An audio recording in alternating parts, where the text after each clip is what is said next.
प्याज का ससुराल। बारामती गांव में कुंती जी अपने पति धर्म, बेटे राकेश और बहू मीना के साथ रहती थी। कुंती वैसे तो बहुत ही अच्छी महिला थी। सुबह जल्दी उठकर सूर्यदेव को जल चढ़ाना, पूजा पाठ करके खाना बनाना और घर परिवार को ही अपना सब मानना। धर्म जी को भी अपनी पत्नी से खास लगाव था। आखिर वही तो उनका एकमात्र सहारा थी उनके मुश्किल दौर में। पर वही बात, कोई भी सर्वगुण संपन्न तो होता नहीं। तो बस हमारी कुंती जी को भी एक आदत थी जिससे घर वाले परेशान थे। और वो क्या, चलिए जानते हैं। प्याज में तेरी प्याज मिली तो मुझे सांस आई। ओए होए होए होए, क्या प्याज का तड़का लगा है, मज़ा आ गया। भगवान, आज खाना मिलेगा या नहीं? अरे ला रही हूँ बाबा, 2 मिनट का भी सब्र नहीं है। इतने में कुंती जी वहाँ आती है। टेबल पर धर्म और राकेश बैठे थे और सब्जी को देखकर मुंह बनाकर बैठ गए। कुंती जी, क्या है ये?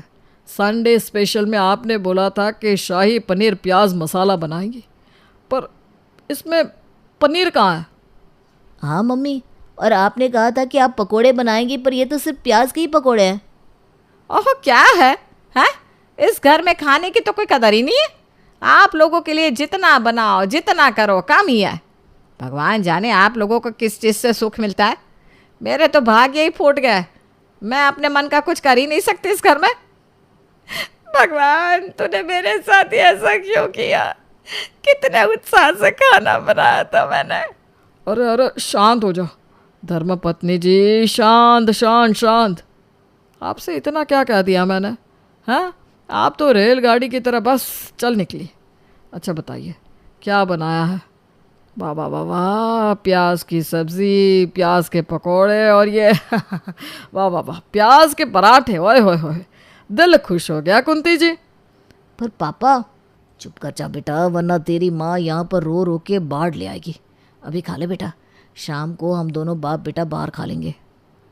क्या यार, किस्मत ही फूटी है, जब देखो यही सब खाने को मिलता है। किसी तरह दोनों धर्म और राकेश अपना खाना खाते हैं, निगलते हैं। जिसके बाद राकेश अपने पिता से कहता है, पापा अब मुझसे ना ये प्याज वाला खाना नहीं खाया जाएगा।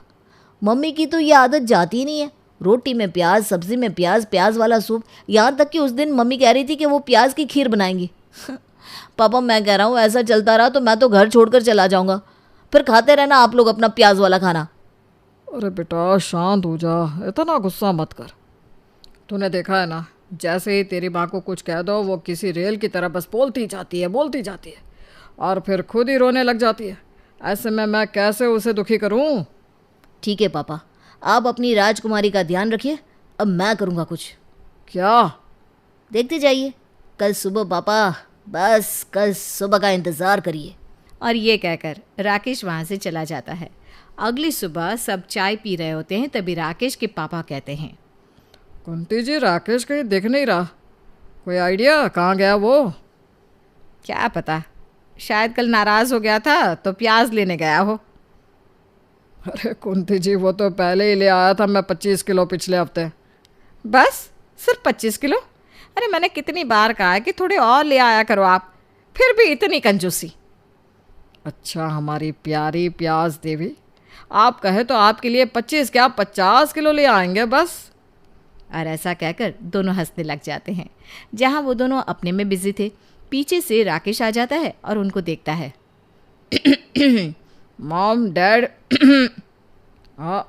अरे राकेश, कहाँ था तू? हाँ बेटा, कहाँ था? हम दोनों कितने टेंशन में थे। वो तो दिख ही रहा है कितने टेंशन में थे आप लोग। खैर, मैं ये बताने आया था कि मैं एक लड़की से प्यार करता हूँ। मीना नाम है उसका। हैं? और तूने शादी कर ली उससे? अरे नहीं डैड, मैं उससे शादी करना चाहता हूँ। तो ठीक है, उसके घर वालों को बुला यहाँ, हम भी बात करें और देखें कैसे हैं ये लोग। और अगले ही दिन राकेश और उसका परिवार मीना को देखने जाता है। वहाँ कुंती जी, तो तुम मिली कहाँ थी राकेश को? कॉलेज में। कॉलेज में? पर राकेश तो कॉलेज 2 साल पहले ही ख़त्म कर चुका है। जी हाँ, वो मेरे सीनियर थे, उन्होंने मेरी थोड़ी टांग खींची थी कॉलेज के पहले दिन, और मस्ती मजाक में बस। हे राम, तुम कॉलेज में पढ़ने जाती थी या ये सब करने?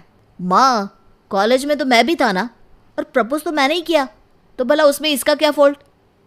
हाँ हाँ बेटा, अभी से बहू की तरफदारी कर ले तू, हैं? अच्छा मॉम, आप मीना के हाथ का खाना तो खाइए। कुंती टेबल पर सजे खाने को देखती है और मुंह बनाते हुए कहती है, इसमें से तो मैं कुछ भी नहीं खाती।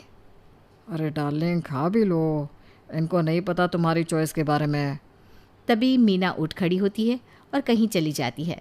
राकेश अपनी माँ को घूरने लगता है, जैसे कह रहा हो कि अब खुश, ज़रा एक टाइम का खाना बिना प्याज के खा लेती तो। पर तभी मीना वापस आती है। आंटी जी, आपके लिए खास प्याज के पकोड़े, आई होप आपको अच्छे लगे। ये देखकर कुंती जी तो पकोड़ों पर टूट पड़ी, और ऐसी कि किसी और को एक निवाला भी नसीब नहीं हुआ पकोड़ों का। उसके बाद, चलो जी, मेरी तरफ से तो ये रिश्ता पक्का समझिए। ये लो बेटी। कुंती अपने पर्स से कुछ निकालकर मीना के हाथों में रखती है। ये लो 101 रुपये, और ये गीला गीला सा क्या है हाथ में? छी आंटी जी, ये क्या किया? इतना कहकर मीना अपने हाथ से दोनों चीज़ें फेंक देती है। मम्मी, आपने क्या रख दिया उसके हाथ पे? जब राकेश पास जाता है तो देखता है उसकी माँ ने मीना के हाथ पर एक गीला सा प्याज रखा था, जिसे मीना को अलकट सी महसूस हुई। ओह गॉड राकेश, ये क्या बात होती है? सॉरी मीना। माँ, अरे ज़्यादा माँ माँ मत कर, ये परंपरा है बेटी। इस प्याज को अपने सूटकेस में रखना और हमारे घर लेकर आना। व्हाट? ये कैसी रस्म है? हाँ है तो, और शादी वाले दिन हाथ में प्याज लेकर चलना स्टेज तक, ठीक है? हैं? प्याज लेकर चलूं? तो वरमाला भी प्याज की? अरे चुप हो जाओ ना मीना यार, माँ को क्यों ऐसा आइडिया दिया तुमने? अरे वाह वाह वाह, जीती रहे मेरी बहू, तू तो मेरी फेवरेट है। ऐसा आइडिया तो मेरे दिमाग में भी नहीं आया। क्या बात क्या बात क्या बात।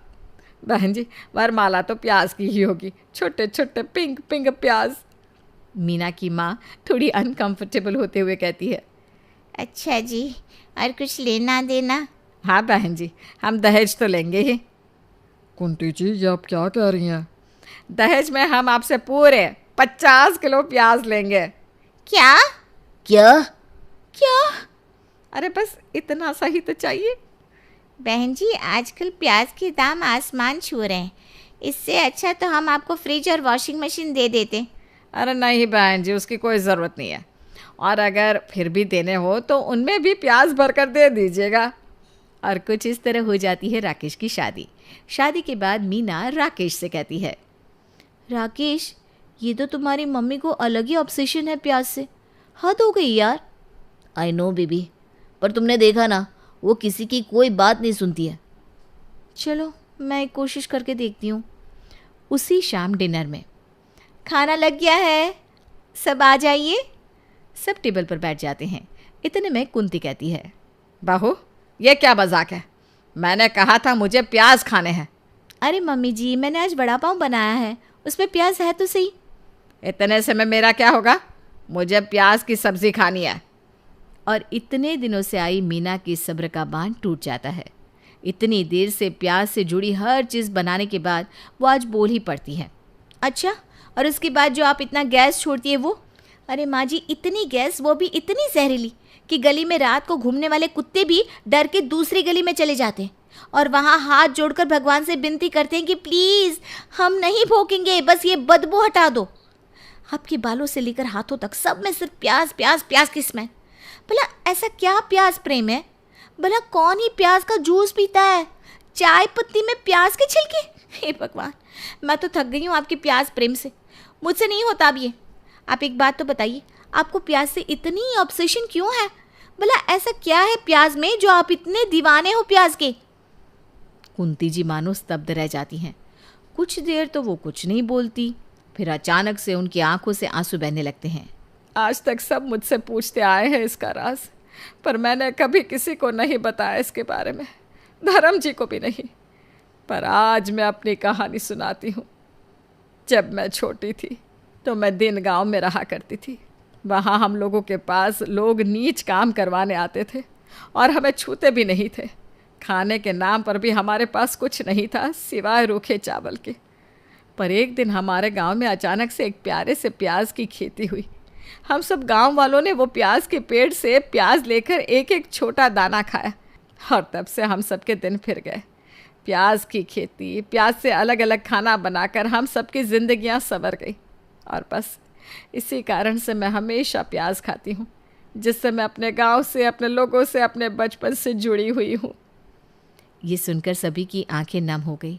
मीना ने हाथ जोड़कर अपनी सास से माफ़ी मांगी और कहा, चलो गाइस, मैं कुछ हल्का बनाती हूँ। कौन खाएगा मैगी? मैं हाँ, पर मुझे प्याज के तड़के वाली ही चाहिए। हाँ। अरे क्या सारा दिन कमरे में ब्यूटी पार्लर वाली को बुलाकर बैठी रहती है बहू? कभी गलती से किचन में देख ले टोकरी में कौन सा आलू सड़ रहा है, टमाटर फ्रिज में गल रहा है। अब आलू टमाटर को गलता देखते देखते मेरी स्किन गल रही है माँ जी। वो ना ठीक कराऊं? बाल देख रही हैं आप, झाड़ू हो गए हैं, झाड़ू।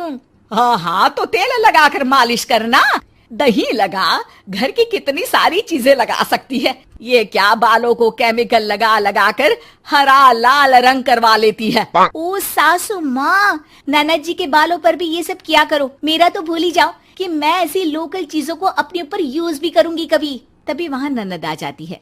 माँ देखो तो ये टी शर्ट कैसी लग रही है। अरे वाह बेटी, ये रंग तो बड़ा अच्छा लग रहा है तुझ पर। माँ सिर्फ 100 रुपए की है, लग नहीं रही है ना? ओ प्लीज, कहाँ से लाई हो ये 100 रुपए की टी शर्ट? हम लोगों के घर की तो नौकर भी ये ना पहने। तभी वहाँ बहू का पति आ जाता है। राशि, शीतल की तुलना क्या तुम अपने घर के नौकर से कर रही हो?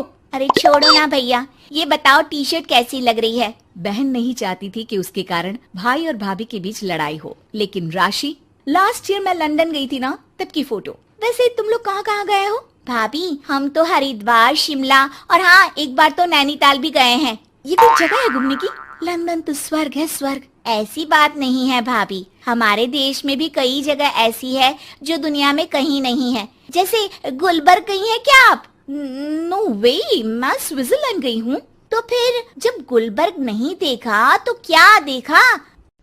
भारत का क्या, दुनिया का स्वर्ग है वो। बात भी तो सच थी। राशि की बोलती शीतल के सामने बंद हो जाती है। एक दिन, अरे यार बाजार जाना है, कोई गाड़ी भी नहीं है यहाँ तो। अरे बहू, बाहर निकलेगी तो कोने से हरी वाली बस मिल जाएगी। 5 रुपए में बाजार। अरे ना हो तो रिक्शा कर लेना, 20 रुपए लेगा। लेकिन क्या फायदा, बस से ही निकल जा बेटा। हाँ, कैसी बात कर रही हैं?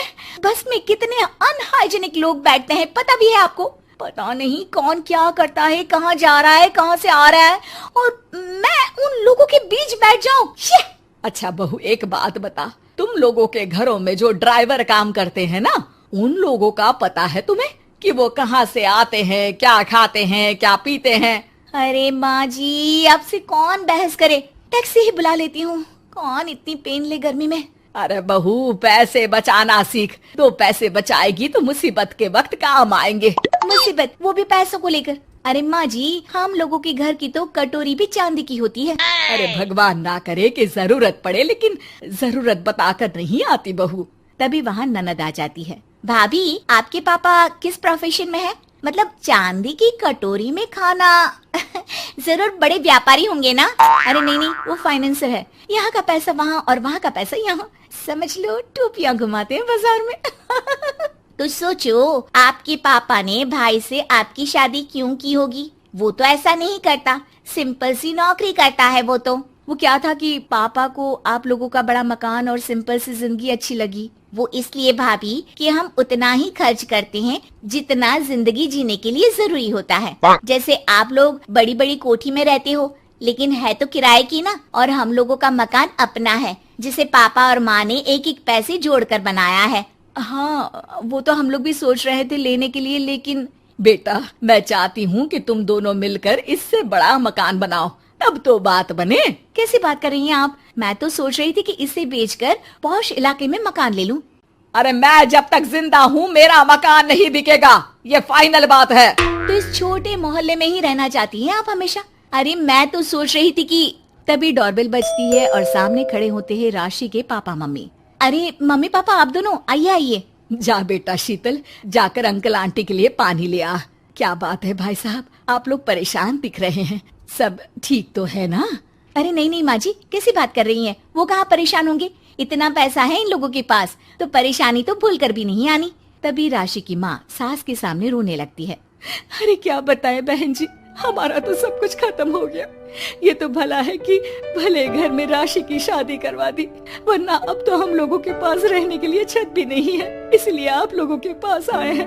अरे अरे कैसी बात कर रहे हैं समधन जी, ये घर भी तो आप लोगों का ही है, यहाँ रहिए जितने दिन मन करे, जब ठीक हो जाए सब तो चले जाइएगा। क्या हुआ माँ, आप ऐसा क्यों बोल रही हैं? और भाई और भाभी वो लोग, आप लोगों का बैंक बैलेंस? अरे किस बैंक बैलेंस की बात कर रही हो बेटी, हम लोगों ने तो कभी चवन्नी भी नहीं बचाई, सिर्फ उड़ाया है।